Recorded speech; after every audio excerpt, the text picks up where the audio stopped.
Good day and welcome to another A Week at the Plot. I'm just about to do the December tour, and as I came in this morning, it's really quite grey. And when I was leaving the plot the other day, it was really quite dark, and there was something I was looking for in the shed and I couldn't find it because it was a bit too dark. And I thought I forgot to use my torch on my phone. I mean, silly. But anyway, I went home. As I was walking into the shed this morning, I suddenly remembered this here and this here. I think about 3 or 4 years ago, I bought this solar charger. It charges up my phone, but it's also got a light attached to it as well. And as I came in this morning, I thought, why had that one there has been staring me in the face for a year now, or virtually a year now. And why had I not thought of connecting it earlier? I suppose I hadn't thought about it because when I connected this box to a solar charger that's just here in the on the outside of the shed, it was, I think, spring and lots of sun, and all I needed was to have my phone charged, which was great, and it works, which is fantastic. And of course, now it's got darker, I do need occasionally a little bit more light. So I'm wondering if after, what is it, 3 years, this light is going to work. This still works. You can see there's blue lights on it there. So it charges up. In fact, let me bring you closer to it. It's at a bit of a jaunty angle, but you can see, I hope, that these three lights are on full up there. And the orange cable is a charger for my phone. The cable that goes in on the left is actually the cable that charges that box up. And then in the middle, there's two other plugs, which are for the light, but there's two in there.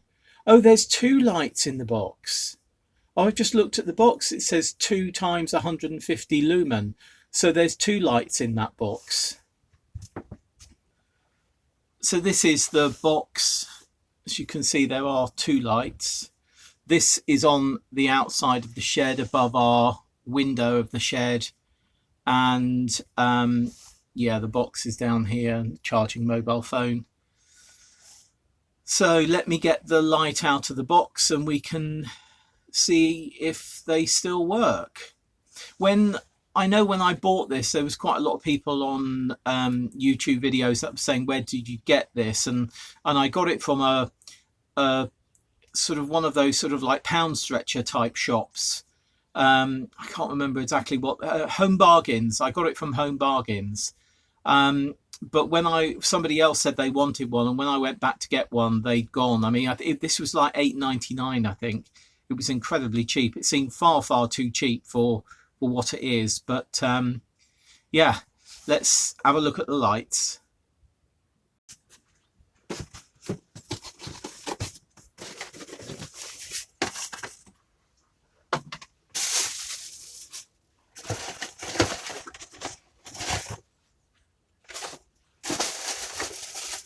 Look, light. Oh yeah, there's another light. There are two lights.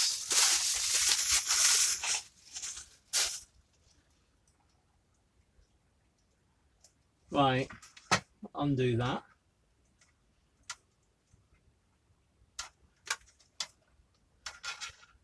Plug it in there.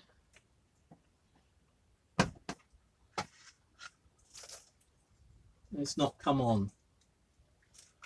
There's no switch.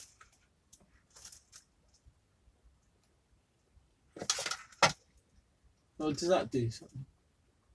Oh! Look! Oh, wow. Oh, wow. It works.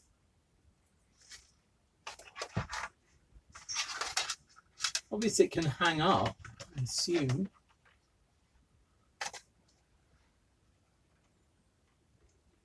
Oh, that's good. Well, that'll give a bit of light at the end of the day. That's fab. Let's try the other one.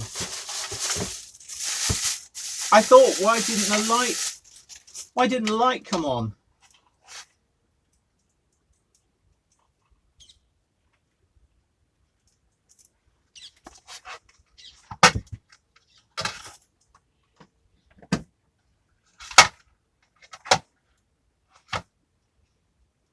Oh, wow.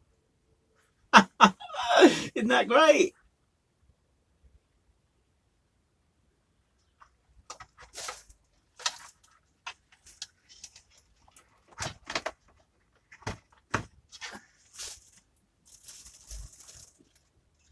Oh, fab.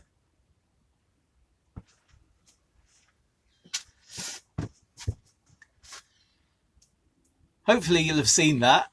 So they both work, which is great. Yeah, fantastic. I'm not sure that's the best place for them both to go, but at least I know they work. Yay, brilliant. Right, I'm going to get on. Oh, I'm really pleased about that. I'm really, really pleased about that. Why had I not tried those before? I'm obviously not going to leave them on because I don't want them to drain the battery. Though even on a grey day, the battery does. I notice it's very often on the 3. There's three blue lights, and it goes from 3 blue lights to 2 blue lights to 1 blue light, depending upon the battery level.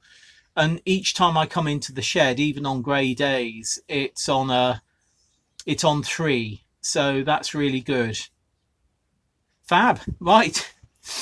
I'm going to leave it there, get on with the December tour, and I'll see you again most probably tomorrow. Bye. Good day. And what a foggy morning it is this morning. They say this will clear by about 11, though it seems quite heavy to me. We had fog from about 4 p.m. yesterday afternoon. It's now about 9:30 a.m. And yeah, a couple of hours of this yet, I think. But it is glorious. I can see magpies dancing around over there. There was a person who had a leaf blower on, not on our site, but on a nearby, I think it was a gardening company on a nearby pub. They had a leaf blower going, or a leaf sucker, or whatever they are, and that was creating quite a bit of noise, but it's really calm now because that noise is gone, hopefully, for the duration of this video. Yesterday, when I did the December plot tour, it was quite foggy then too. Actually, I'm not sure what the difference is between mist and fog. I must look that up.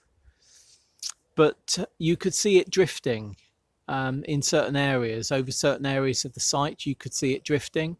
But this morning, the breeze is so minuscule, really is. And I guess that's why this is going to be here for another couple of hours yet, supposedly, because there isn't anything to blow it away. There's some dogs barking now. But yeah, it's a day for thinking.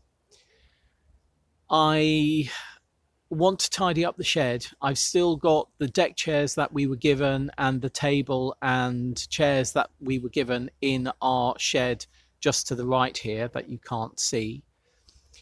I want to take those out and put them into our 1940s shed. But in the 1940s shed at the moment is a load of cardboard. So what I need to do is clear some space in our decrepit, non-watertight shed, which I'm going to dismantle this winter and put the cardboard into there to give me space in the 1940 shed to put the deck chair and the other table and chairs into. So yeah, and then that will make that shed, or the shed that you see me in most, or in fact the only shed that you see me in, or have seen me in at the moment, that will make that appear a little bit bigger. And then I need to start thinking about painting the inside of that, and potentially, if we get a really sunny day, the outside again, though it has had 2 coats this year, though just looking at it I think it could do with a third. Anyway, that's my pondering for today. I will see you again tomorrow. I'm not sure what the weather is like tomorrow, but if it's good, I might crack on with the bed in which we had the cheeky prints, and of which I want to cover in cardboard. Right, see you again tomorrow. Bye.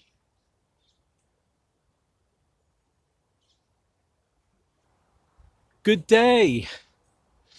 After I took that rather tranquil, albeit rather foggy, bit of video yesterday and was talking about tidying out this shed behind me, I then got a call from a client and needed to go back home, so I didn't get done what I wanted to get done. So I'm going to crack on with that today. It shouldn't take me too long. I've decided that any of the cardboard in the 1940 shed that won't go into the decrepit shed, I can actually put into the polytunnel for the time being. And I do have this box just here which has space in it as well. So I think what I might do is just clear the top of that first and see what we've got inside, and therefore I'll know exactly what cardboard can go in there. Anyway, let's show you the messy shed. Well, actually, it's not messy. It's more fuller than it should be. So this bag needs to go. That's my rubbish. But you can see there's a table and 4 chairs, 3 of which are usable. Then over there, deck chairs, 2 deck chairs. In fact, I think I might... no, I think they may stay in here. Anyway, then behind this chair, I've got 2 plastic ones that are, what do you call them? You can fold them up. And also the requisite IKEA chairs at the back there, the wooden ones that fold up as well. And just looking at the deck chairs, I'm wondering whether the deck chairs could go there. I mean, there's no doubt they could go there. I wonder whether it's sensible to have them there. Anyway, everything else it's not a mess, actually. It's all okay. There's a lot of cardboard in here for my frequent Radio 4 listenings whilst tearing them up. So yeah, that's something to ponder. Anyway, that's another day. But yeah, not too bad. I'm going to keep the umbrella in here just in case we need it at any point. Yeah, so the main thing is clearing. I mean, down here, sorry, I didn't show you. Again, cardboard, which I think will go into the shed. If I can just clear the floor, then maybe it will stop things like secateurs falling on it and me leaving them there. Right. I'm going to crack on. Oh, I should mention that this onion that keeps on being dug out is nothing to do with Fenella. It's to do with a squirrel. Here we have the 1940 shed, which is quite wide. It goes behind that green grow house. And I call it a 1940 shed because I'm told it was built in the 1940s. The other shed that we have that I refer to as the decrepit shed is that one there, which is not only at a jaunty angle. If we go over there,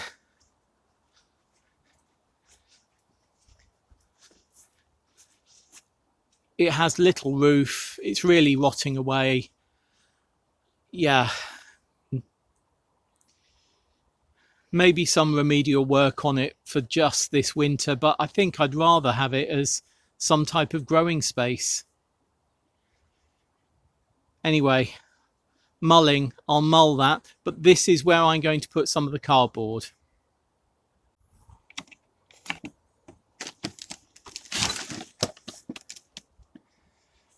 So this is the cardboard I want to move out.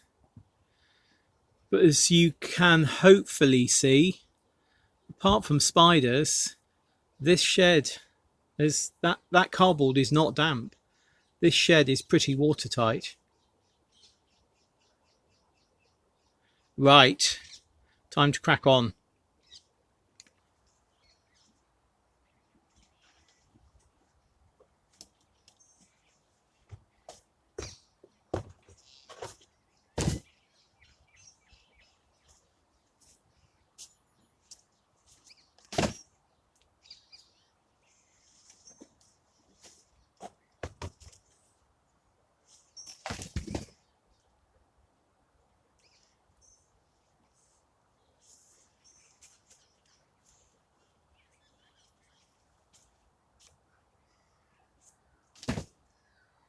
So that's all the cardboard out. As you can see, it needs a good sweep. I have got flooring down, which I screwed down, and as you can see, I've got bits here that I need to get extra flooring for, so I will look out for that now that it's back in my mind. I could go in there and give it a really good sweep and clean, but I think I'm going to do that another day. I just want to get certain things in here first, so let me do that. So I have put the deck chairs in here, the table, as you can see, the 4 chairs that go with the table, 3 of the IKEA chairs, and 1 of the fold-up plastic chairs. I've kept 1 of the fold-up plastic chairs in the other shed in case a certain somebody visits us and we need 3 chairs in the shed. So there we are. And then that will do for, well, that will do until I actually clear out this shed in the spring. Yeah. So I've decluttered 1 shed and tidied and cluttered this 1940s one. So all of the extra furniture has been removed, and that chair is now sitting right back over there, which is great, allowing this area to be completely free. So the shed feels so much bigger, not surprisingly. There's the spare chair at the back there, the fold-up one. I think actually Richard would sit on that one. Well, maybe me. Yeah, I need to sort out the wiring on those lights once I decide exactly where they're going. But I'm really, really pleased to get this done. Let's go over here and sit down. Oh, yeah. So there's the outside. It just feels so much more spacious. That notice board I want to put up there. I'm wanting to put it up there since I got it in about August. But there, yeah, that'll do for today. Right. Oh, so pleased to get that job done. So pleased. Oh, and I'm just looking at the garlic. You won't be able to see, but I can see the mesodrome and the thermodrome really coming about 1 inch above the soil now. So that's fab. Right, I will see you again soon. Bye. Good day. As I was moving the cardboard from the 1940s shed yesterday, something caught my eye. I didn't sort of get a picture of what it was, but something caught my eye and I forgot about it completely. And then last night, when I was thinking about a shopping list, I suddenly remembered what I thought had caught my eye. Let me show you what it was. Looky here. A potato. Another potato. These are the potatoes that we put in hoping we might have some Christmas potatoes. And it looks as though we do, at least two. But clearly they have been uncovered by squirrels or fenella, I'm not sure. So I'm going to top them up and put them into the polytunnel. You may remember that these were seed potatoes from pretty withered seed that I had found in the shed. I think I said at the time they were like an old man's wares. But look at those beauties. Let's pop them into the polytunnel. There's 2 tubs. And then, I'm not sure if you can see, as I came into the polytunnel, this is our Portuguese cabbage seed. A little bit of germination there, little bit of germination there, little bit of germination there, little bit of germination there. So, yeah, really pleased that the Portuguese cabbage seed has germinated as well. Oh, there's some more there as well.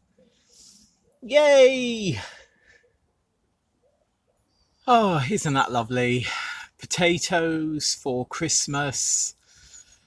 I've brought them in here and covered them up, and I've also put a seed tray on top of that to make sure that nothing can get in there. And Portuguese cabbage seeds germinated. Really, really pleased about that. Really am. I don't know, potatoes and Portuguese cabbage. Actually, quite a nice combination as well. Right, I will leave you there with those little pleasantries. No, I don't mean pleasantries, do I? That sort of sounds derogatory.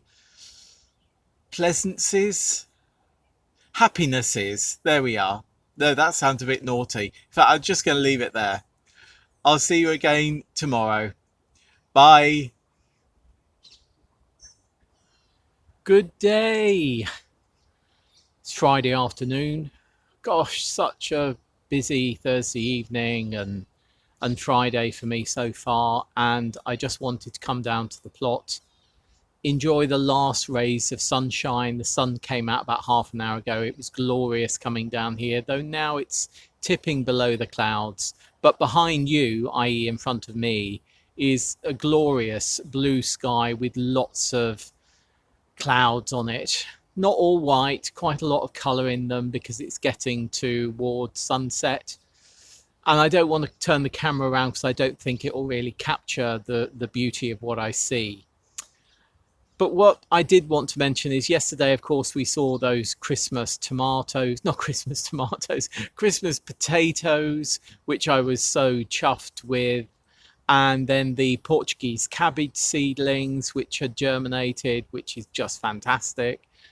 And then when I started today opening the door of the shed, I thought, what on earth is that? Let me show you.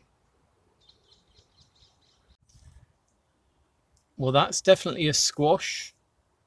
And that's definitely a sedum. And in between the two is what I think is a chocolate brownie. I mean, honestly, what has put that chocolate brownie there? Just quite bizarre. It's not going to have been vanilla. I can only assume it's a magpie. Would a squirrel have done that? Potentially, but I can't see any bite marks on it. In fact, I can't really. Yeah, can you see there's a few indentations there? So, yeah, that looks like a few peckings. But you know what? That's going to go into the hot compost bin. Hey ho, some days we have things that are really fabulous, and other days it's a chocolate brownie on your sedums. Hey ho. See you soon. Bye. Good day. Catching the last of the sunshine of the day. I think it only came out clearly about an hour or so ago. So I've popped down. As I was about to pop down, I received a delivery of an order of bulbs that I put in with Farmer Gracie.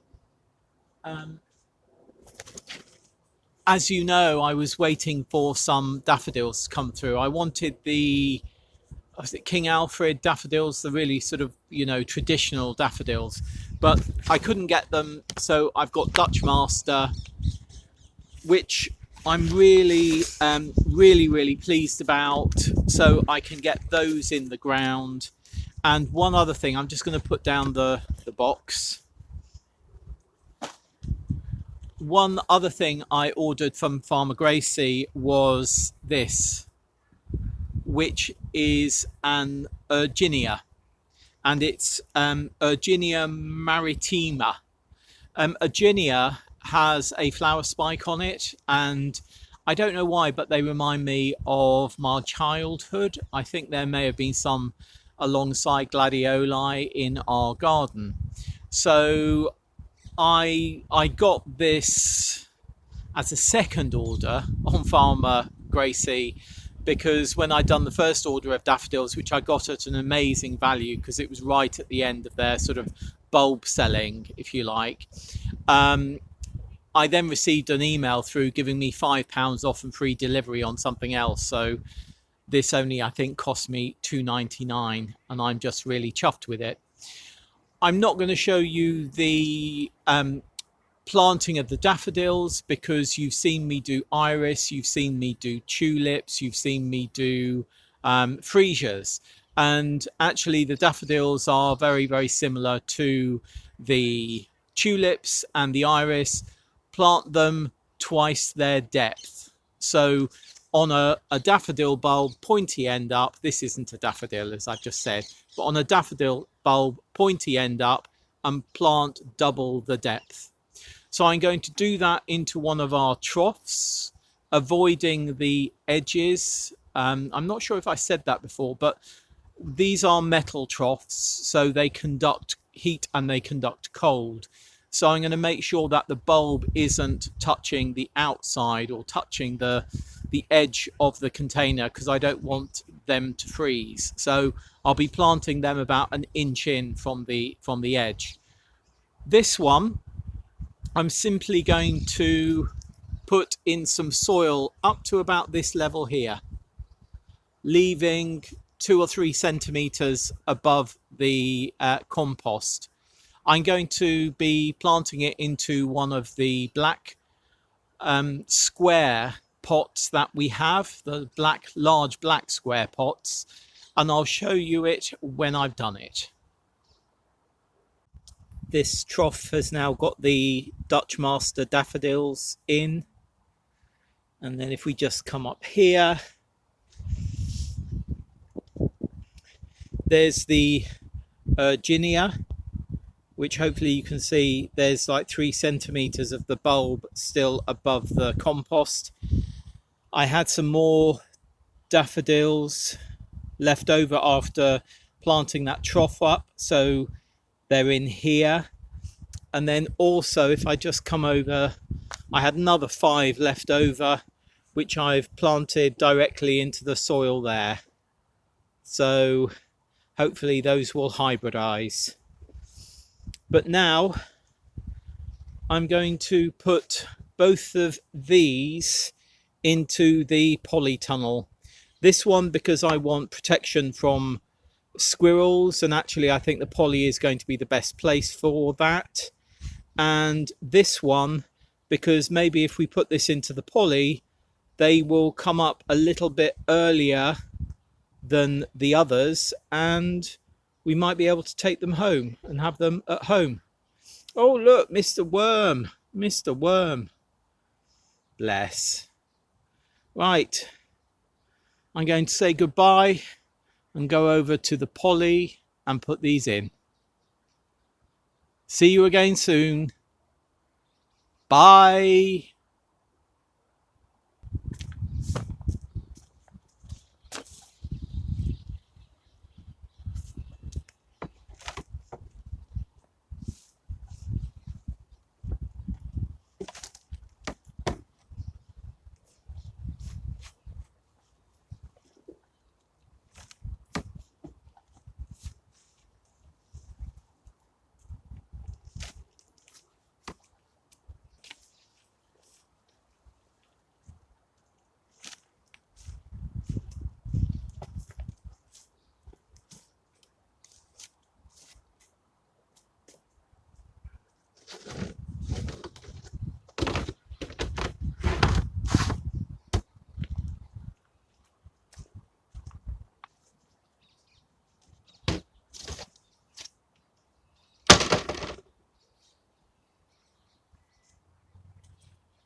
Good day.